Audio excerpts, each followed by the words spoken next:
Ya, mari kita lihat. Seorang Mahfud MD ketika dalam sebuah keputusan-keputusan besar, semuanya tidak terlepas dari teman-teman partai PDIP. Semua karena ada orang yang mengatakan, kamu maju, kamu, dan kamu. Tetapi kalau dalam hatinya, dia mengatakan apa bisa dia melakukan itu semua. Oke, lebih baik kita dengar langsung apa yang dia katakan itu. Supaya kita bisa tahu, oh ternyata karakter Mahfud MD ini sebenarnya seperti ini. Pak Mahfud, sebelum tidur, apa yang akhir-akhir ini kerap kali muncul di benak? Akhir-akhir ini saya sering berpikir begini ya. Kalau mau tidur tuh ngapain sih saya ini kok ikut bolak-balik kampanye ngomong gitu. Enggak, saya bilang apa ada gunanya, apa ada manfaatnya bagi saya gitu. Saya terkadang udahlah saya sudah 23 tahun di pemerintahan, mau males berhenti aja. Tapi setiap bangun tidur sudah banyak tamu yang mendorong saya maju gitu. Sehingga ya sudah akhirnya saya masuk di dalam kontestasi ini. Tapi kalau malam lagi tidur, apalagi saya apa bisa saya ngerjain ini, untuk apa ini semua? Besok saya misalnya jadi pejabat lagi, apa bisa saya mengerjakan masalah-masalah yang begini besar saya hadapi? Kan banyak yang hebat-hebat menurut saya. Tapi lagi-lagi terutama itu ada Budi Kunchoro tuh setiap hari, Pak maju aja, ndak ada orang lain ini yang bisa katanya. Seorang Prof Mahfud, ini dia sedang curhat nih, curahan hati nih sepertinya. Nah itu kata kunci second kabinet yang tadi ditekankan oleh Bu Mega di dalam ketika mengarahkan kami besok kalau dia pemerintah harus second kabinet. Sylvia, saya agak terganggu ini. Anda berkali-kali mengatakan menurut Bu Mega, kata Bu Mega. Iya. Anda udah jadi petugas partai tampaknya.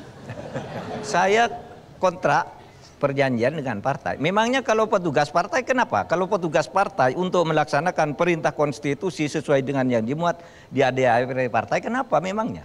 Orang menjadi petugas partai untuk konstitusi. Iya kan?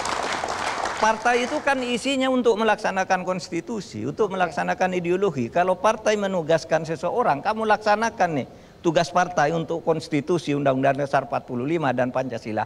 Memangnya kenapa? Baik, silakan minum dulu, Anda emosional. Kita minum dulu. Jadi ya begitulah. Dosa besar bagi ibu yang melahirkan anak tak berakhlak karena berbarengan dengan sifat koruptif itu maksudnya gimana sih, Prof? Iya, ramai di medsos. Saya melendak ngikuti. Tapi begini, itu betul ya. Itu konteksnya ada yang tanya dalam pertemuan seperti ini, Pak gimana Pak? Jadi gara-gara video itu Prof Mahfud ini tidak berakhlak. Saya bilang banyak dihajar habis-habisan oleh emak-emak ya. Jadi pejabat lagi, apa bisa saya mengerjakan masalah-masalah yang begini besar saya hadapi? Kan banyak yang hebat-hebat menurut saya. Tapi lagi-lagi terutama itu ada Budi Kunchoro tuh setiap hari, Pak maju aja, ndak ada orang lain ini yang bisa katanya. Pertama saya tidak pernah mengatakan rakyat Aceh tidak tahu berterima kasih. Ndak ada itu, ndak ada. Saya katakan ketika Aceh dilanda tsunami, seluruh dunia ikut membantu ke kita. Kenapa sekarang ada orang ngungsi, tidak kita bantu sebentar? Cuma saya bilang gitu, nggak ada kata tidak tahu berterima kasih. Kalau mau tidur tuh ngapain sih saya ini kok ikut bolak-balik kampanye ngomong gitu. Enggak, saya bilang apa ada gunanya, apa ada manfaatnya bagi saya gitu. Saya terkadang udahlah saya sudah 23 tahun di pemerintahan, mau males berhenti aja. Tapi setiap bangun tidur sudah banyak tamu yang mendorong saya maju. Saudara ini sering bertanya soal Harun Masiku. Harun Masiku itu sekarang sedang lari, sedang dicari oleh KPK.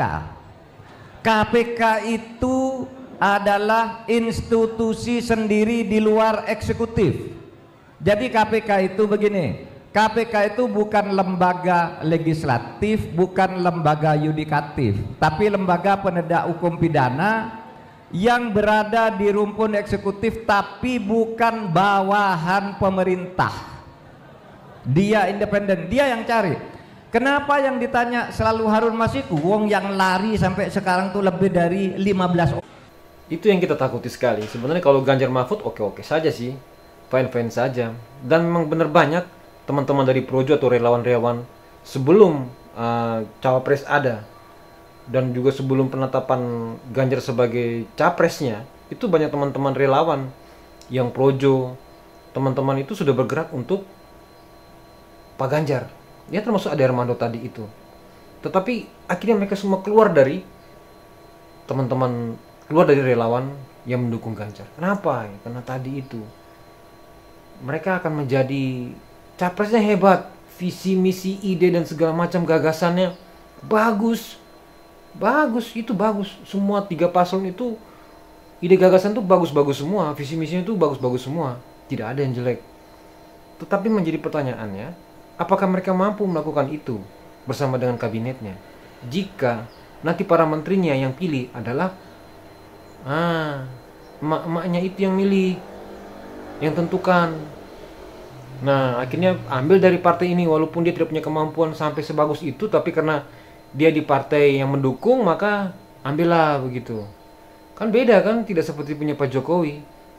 Beda. Jokowi itu petugas partai tetapi juga petugas rakyat. Artinya dia tahu bagaimana ada bagian-bagian yang mana harus dia lawan sama ketua partainya. Ada bagian-bagian mana dia harus ikut terhadap ketua partainya. Itu jadi pemimpin itu harus berani seperti itu. Jadi berani seperti itu.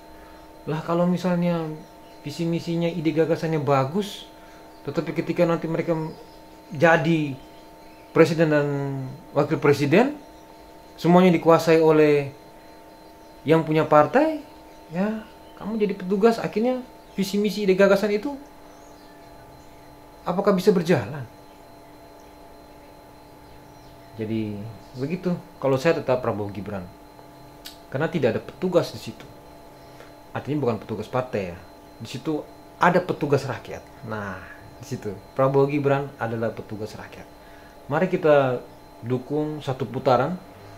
Ya kalau 2 putaran ada biaya lagi yang harus dikeluarkan. Tapi memang benar, untuk mendapatkan sebuah calon presiden dan wakil presiden yang benar, memang kita harus banyak mengeluarkan biaya. Tapi kalau sudah ada yang benar dan baik, kenapa harus menunggu-nunggu lagi? Ya, selesaikan aja di 1 putaran supaya selesai, supaya beres. Siapa tahu uang yang untuk putaran kedua itu nanti bisa digunakan untuk program makan siang, bisa lebih cepat dieksekusi.